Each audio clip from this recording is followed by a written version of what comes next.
Good day everyone, this is Ma'am Cleah, and for today's video, we will continue our discussion about Lesson 15, and that is Payroll Deduction. So, what is Payroll Deduction? So, it is an itemized amount withheld by an employer from the gross pay of an employee.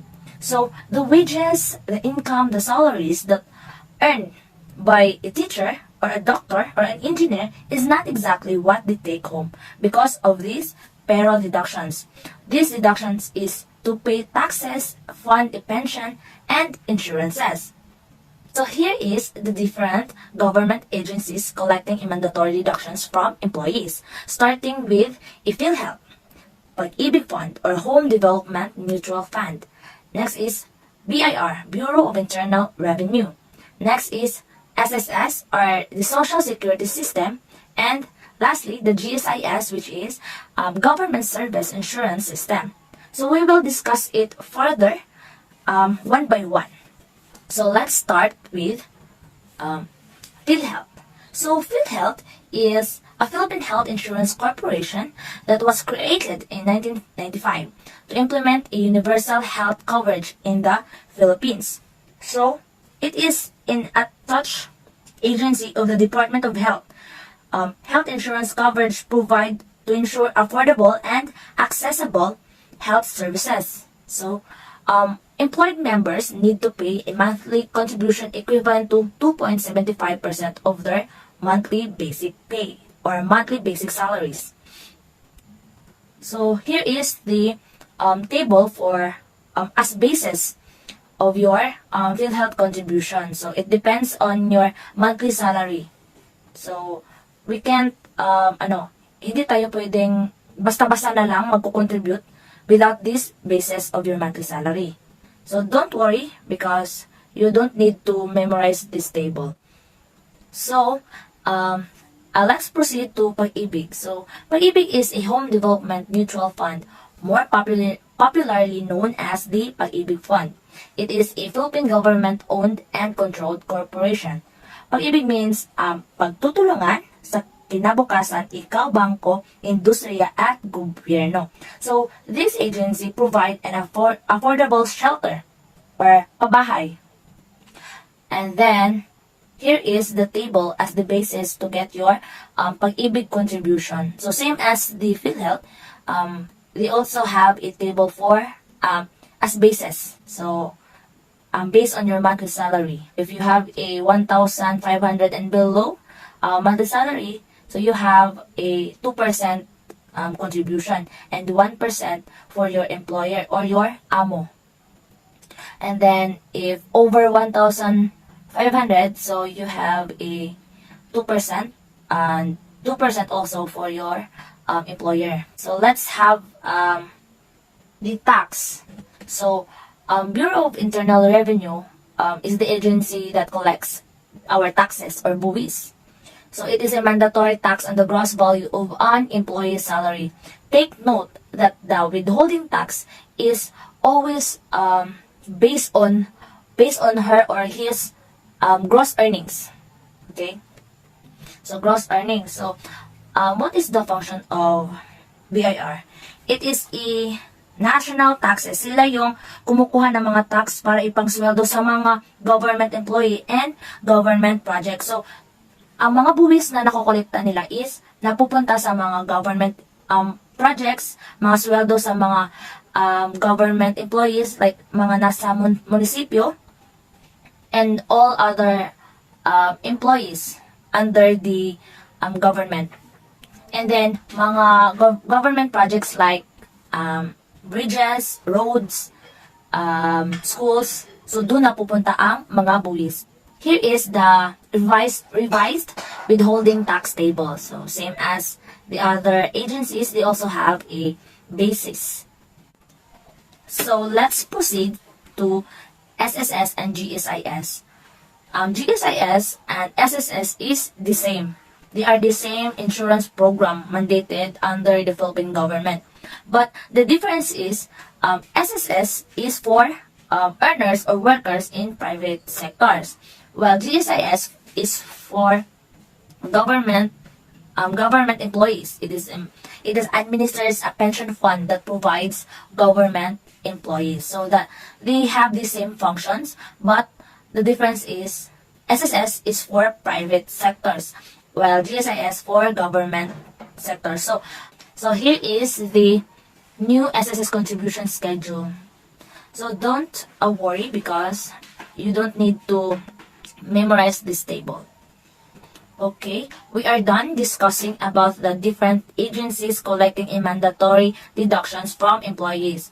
Those are first, the PhilHealth, Pag-ibig, the BIR or the Bureau of Internal Revenue, and then SSS for private sectors, and GSIS for government sectors or public sectors.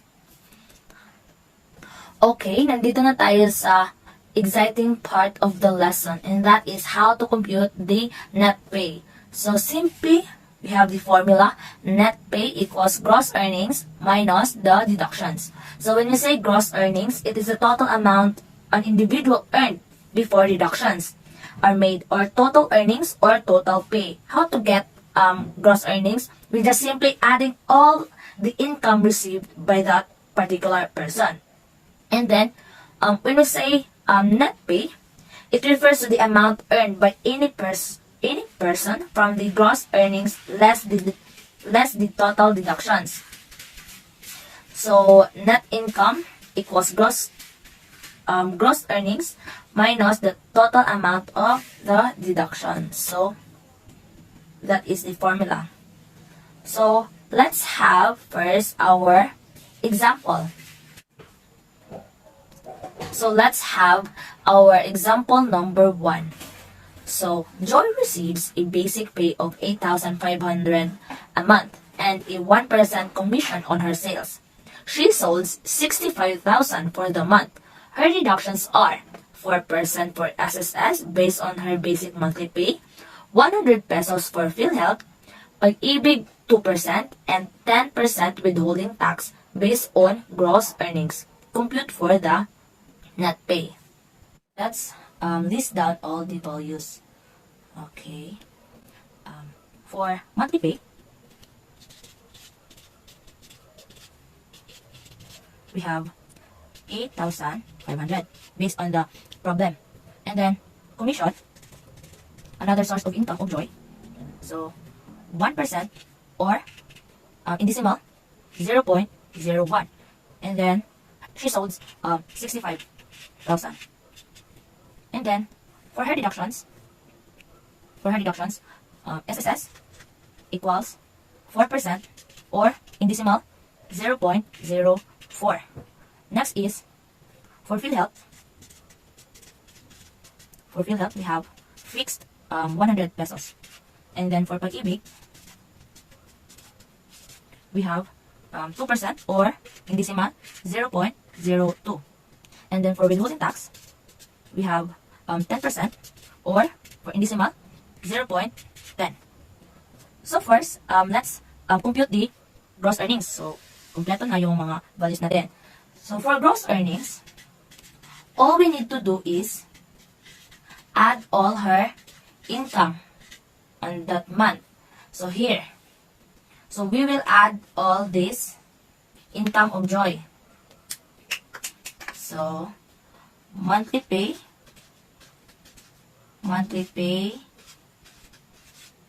plus commission. So what is the monthly pay of Joy? So we have 8,500 plus the commission income of Joy. Remember our past discussion about the income. All we need to do is we just simply multiply the percentage and then her sold. Or we multiply the 0.01 to 65,000 pesos to get the commission income of Joy. Okay? So we simply multiply it 0.1 multiplied to 65,000. And then using our calculators, okay, so using our calculators, we have 0.01 multiplied to 65,000. So we have the commission of Joy is 650. And then simply add all her income. So 8,500 plus the commission, which is 650.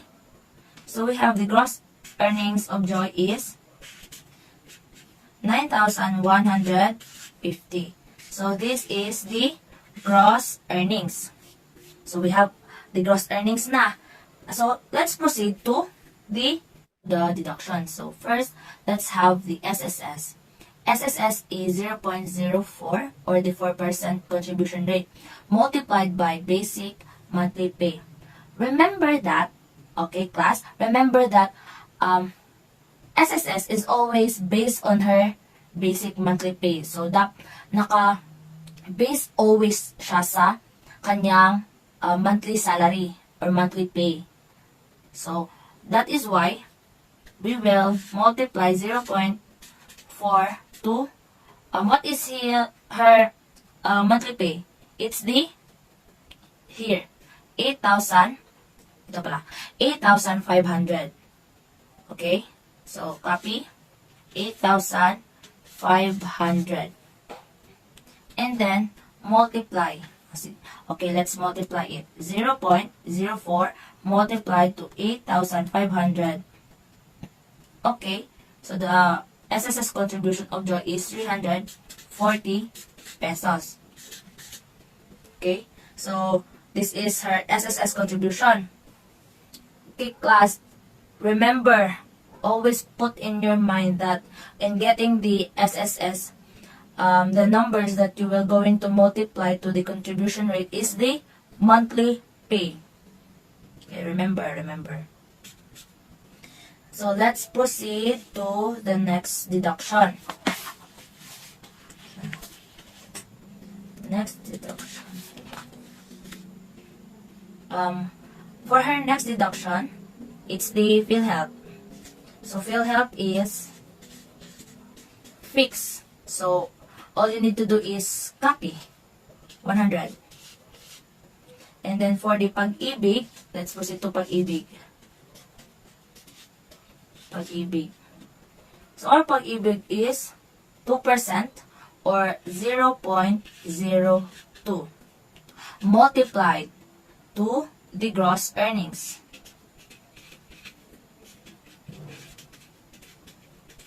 Gross earnings.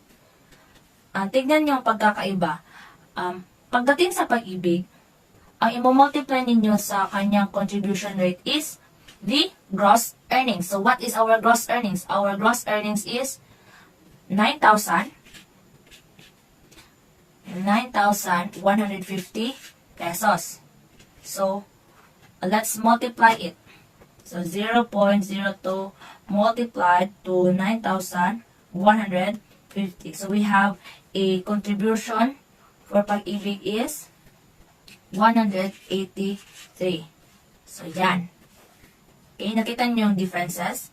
SSS is the basic, based on her basic monthly pay, while in the Pag-ibig, based on her gross earnings.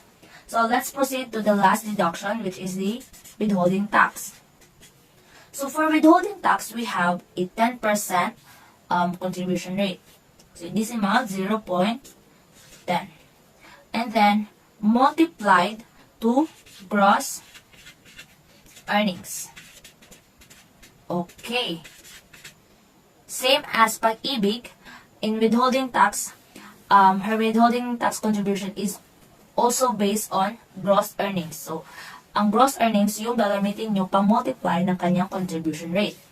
So, let's multiply it. So using our calculator, 0.10 multiplied to, so what is our gross earnings? By the way, it is the 9,150. So multiplied to 9,150. So we have a withholding tax of 950 pesos. So kompleto na yung deductions natin. Deductions from SSS, 340. PhilHealth, 100. And Pag-ibig, 183. And withholding tax, 915. So, kompleto na meron na tayong gross earnings. And then, we already solved the deductions. So, let's proceed to getting the net pay. So, what is our formula for the net pay, by the way? Solve or compute for net pay. Okay, net pay. The formula is net pay. Net pay equals gross earnings subtract or minus the total deductions. So, how much is our gross earnings? We have 9,150 minus our deduction is SSS, PhilHealth plus PhilHealth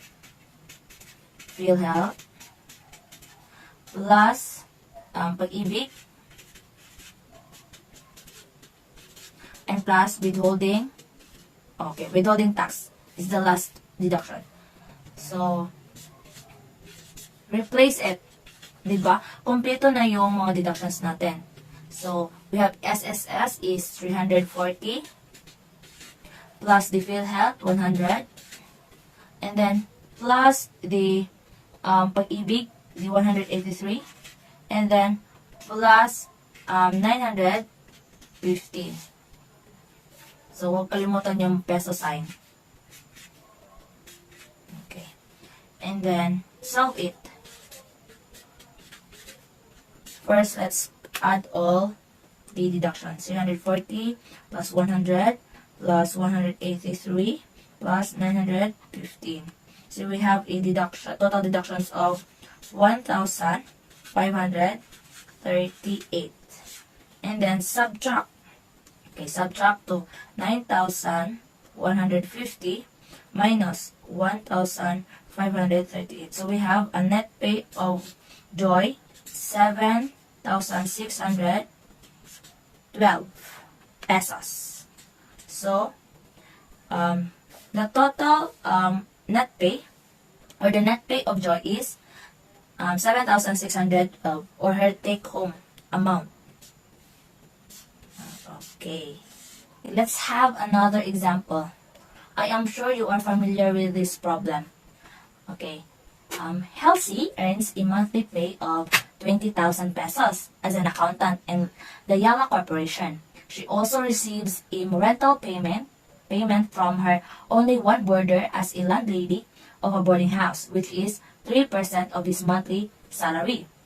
Her monthly contributions are stipulated as follows. So, 2.81% for SSS, 200 pesos for PhilHealth, 1% for Pag-ibig, and then 9.25% for withholding tax. Compute for her gross earnings and deductions. So, let's first list down the given values. Okay, the monthly pay of Halsey is monthly salary. Monthly pay or monthly salary is the same. Okay, salary, which is 20,000 pesos. And then a rental rate of 3% of her monthly salary, And then a contribution or for the deductions, SSS, is equals to 2.81%. So what is the decimal for this? 4. If you are confused in converting it to decimal, all you need to do is just divide the 2.81 to 100. So 2.81 divide 100. So we have 0.0281 for SSS. And then PhilHealth is 200 pesos. So fixed lang ang kanyang PhilHealth. So for Pag-ibig, we have Pag-ibig in 1% or 0.01. And then for withholding tax, we have 9.25% for 0.0925. So take note of these given numbers. So let's solve for her gross earnings. So saan natin lalagay ito? So dito na lang. So let's solve for gross earnings.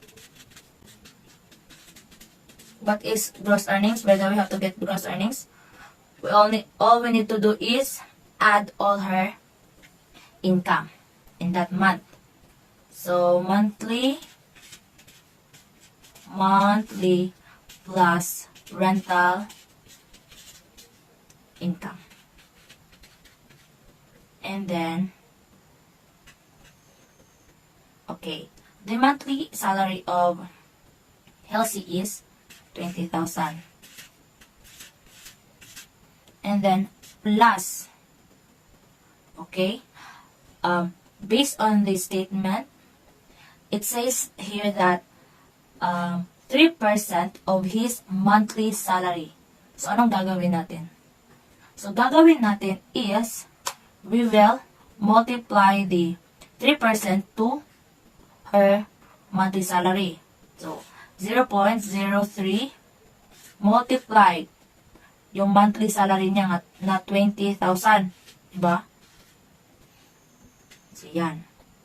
20,000 plus. Solve this. Okay. Multiply this to the 0.03 and 20,000. So, 0.03 multiplied to 20,000. So, we have a rental income of Joy 600. So, simply add these two, the monthly and the rental income. So, we have a 20,600 as her gross earnings. Okay? Nakuha ba? Just comment down below if you have a questions. Okay? Next is, nakuha na natin yung gross earnings niya. So, let's proceed to her deductions. So, for her deductions. Deductions.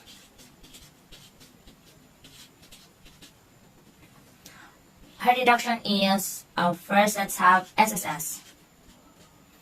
So, SSS is 0.2, okay, sorry, 0.2281 as the contribution rate. Multiplied to, ano yung gagamitin natin dito sa SSS? It's the, it's the monthly salary of Elsie. Okay, just remember that when we get the SSS contribution, always multiply the monthly salary. So we have 0.0281 multiplied, magkano yung monthly salary niya? It's the 20,000. So, simply multiply. 0.0, okay, 0.0281 multiplied to 20,000. So we have a SSS contribution of 562 pesos. That is her SSS. So, for PhilHealth, dito na natin ilagay. PhilHealth, we have a fixed amount of 200. And then, let's proceed to Pag-ibig.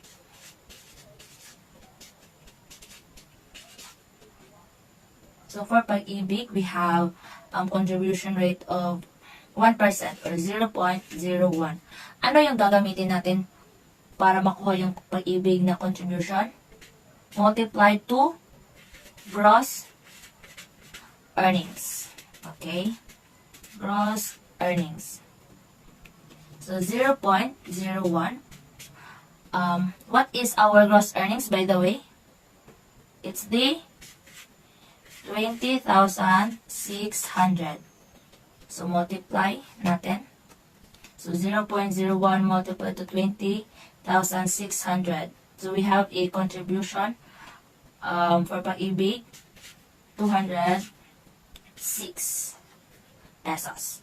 And for the withholding tax, so lumako tayo sa withholding tax.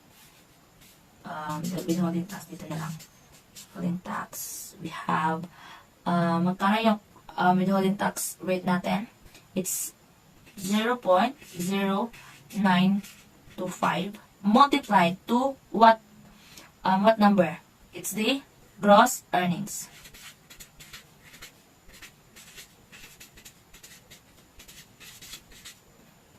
So, 0.0925 multiplied to gross earnings of 20,600. So, we have 0.0925 multiplied to 20,600 pesos. So, we have a withholding tax of 1,905.5. So, yan. Kompleto na tayo ng deductions. We have the gross earnings and then deductions. So, let's proceed to getting the net pay. So, net pay. Ano yung formula natin sa net pay? Net pay is equals to gross earnings minus total deductions. Okay. Magkano yung gross earnings natin? We have a 20,600 and then multiplied to our deductions, which is the SSS plus pag-ibig plus the PhilHealth, okay, plus withholding tax. Okay, WT na lang, that is withholding tax. And then, simply substitute or replace. Magkano yung SSS natin? We have 562 pesos. Plus, for pag-ibig, we have 206. And then plus PhilHealth, it's 200. And then for withholding tax, we have, okay, don't forget the peso sign. 200 ito, 200. Hindi makaro. 1,905.5.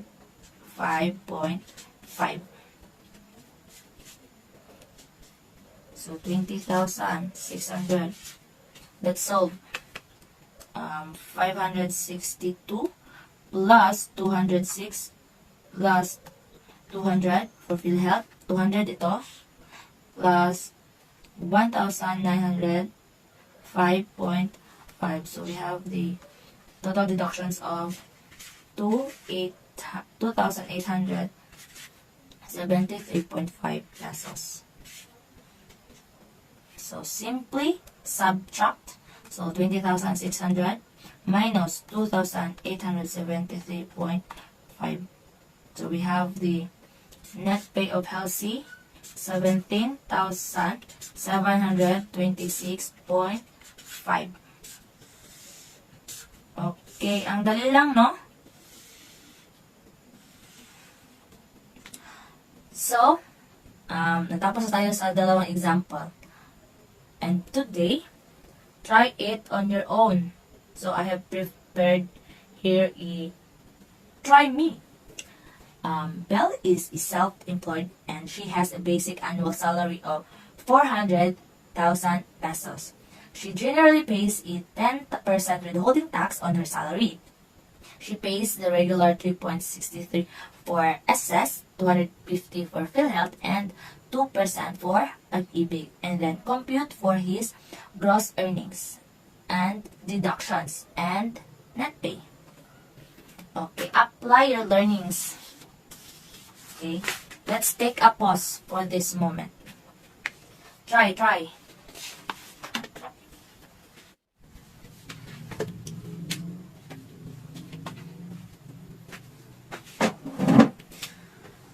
Okay, are you done?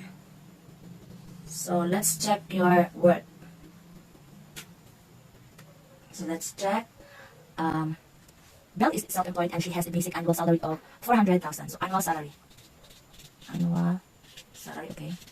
Salary. And then 400 pesos. Okay. 400,000. Okay. She has an annual salary of 400,000 pesos. And then for her deductions, she has a withholding tax of 10%. And then SSS 3.63. Okay, let's have a decimal here. How to get the decimal of 10%? We have 0.10. And then here 3.63 or 0.0363. And then for PhilHealth, fixed 250. 150 pesos. And then Pag-ibig, which is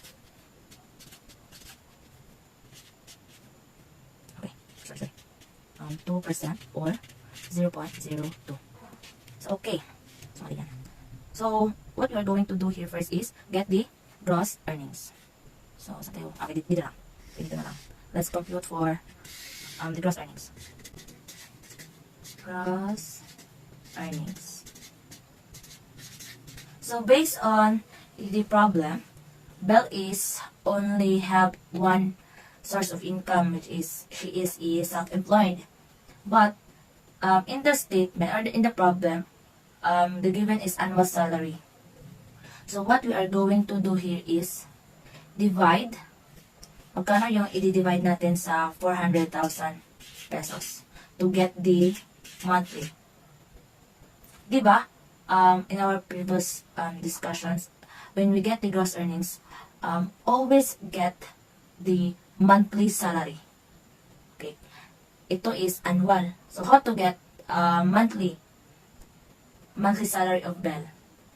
So, we will divide the 400,000 pesos to pila? To 12. Okay? So, divide 400. Okay, let's have our calculator. So, 400,000 divide 12.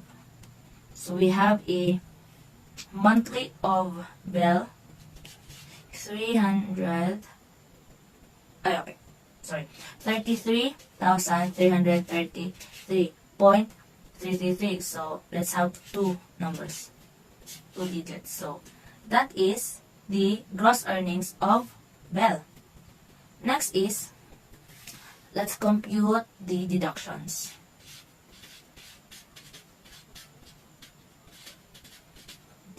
So, for withholding tax, what is the formula to get the withholding tax? Okay, simply copy the contribution rate, multiply to gross earnings, and then multiply 0.10 multiplied. So, magkano yung gross earnings niya?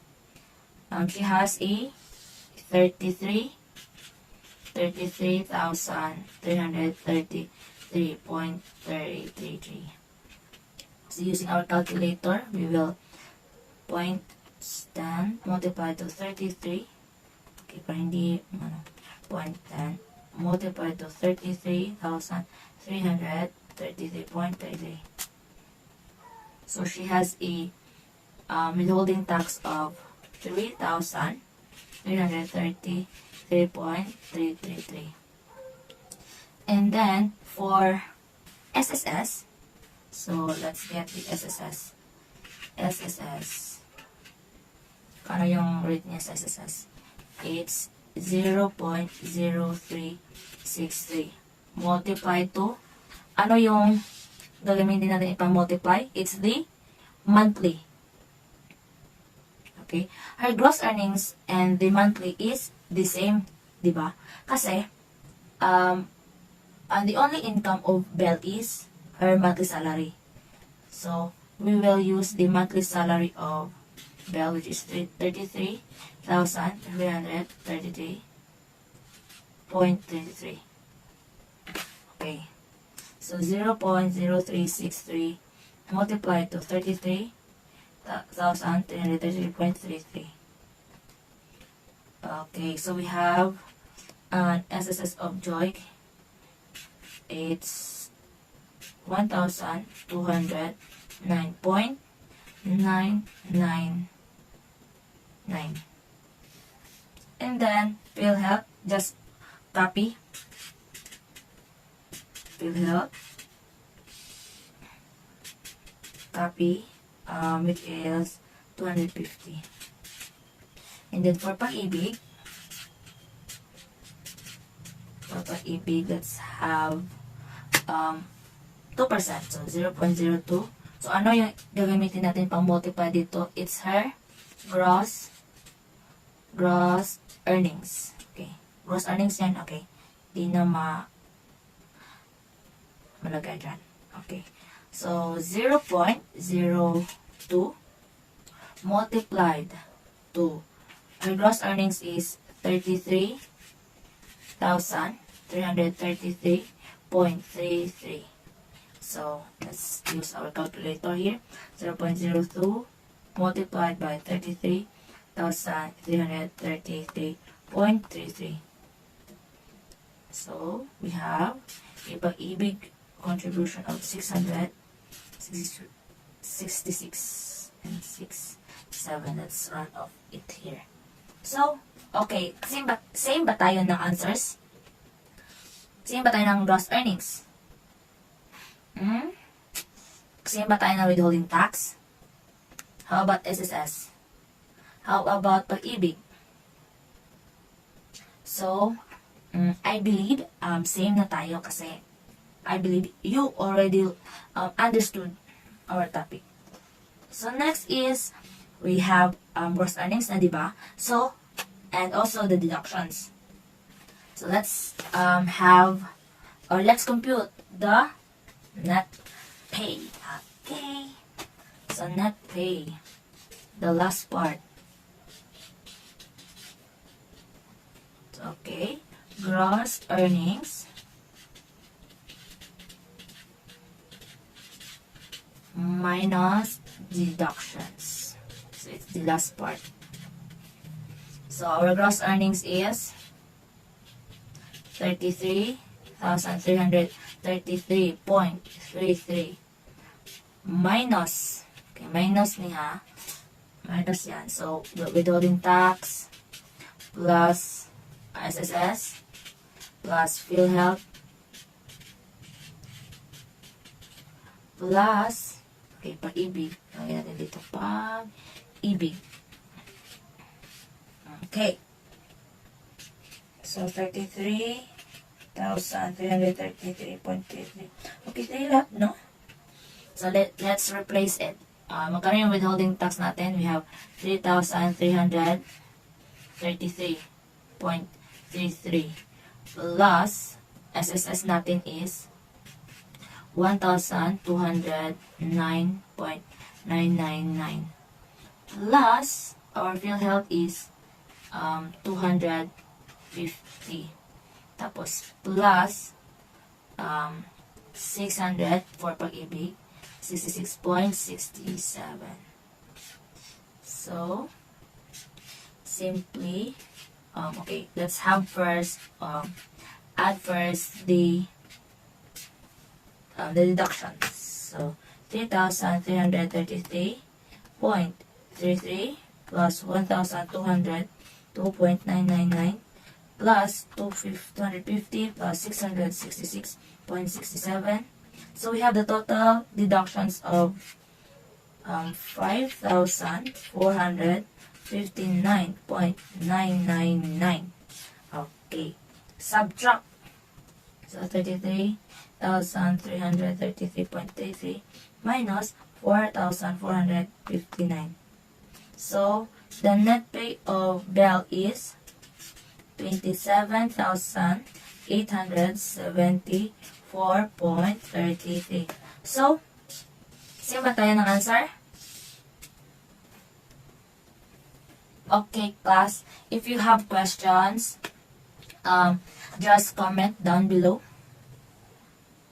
so that we can entertain you. So comment the questions or ask your Math 7A teachers personally. Okay. So you already know or understood how to get the gross earnings, deductions, and the net pay. Okay, same ba tayo ng answers? I guess. Okay. So for you guys, why is it it is very important to learn how to compute net pay? Okay, just internalize. Bakit nga ba natin kailangan mag-compute ng ating net pay? It because for us to know our balance or our take home para sa pagbabudget, di ba? You have a gross earnings, but that is not your take home money because of the deductions. So if nakuha na yung net pay mo or net income, you know already how much is your net pay, and you know you will allocate or budget your money in other expenses like groceries. So may time ka na para sa other expenses mo, in your personal expenses. Yun yung sense bakit dapat alam mo yung net pay mo para malaman mo yung kung magkano lang yung perang makukuha mo para gastusin sa bahay, personal expenses, like that. Okay, so much for this video. I hope that you learned something from our discussion. So here is our okay, class. Thank you and God bless. Okay, class. So much for that. I hope you learned something from this tutorial video. Okay, guys. Bye-bye. God bless.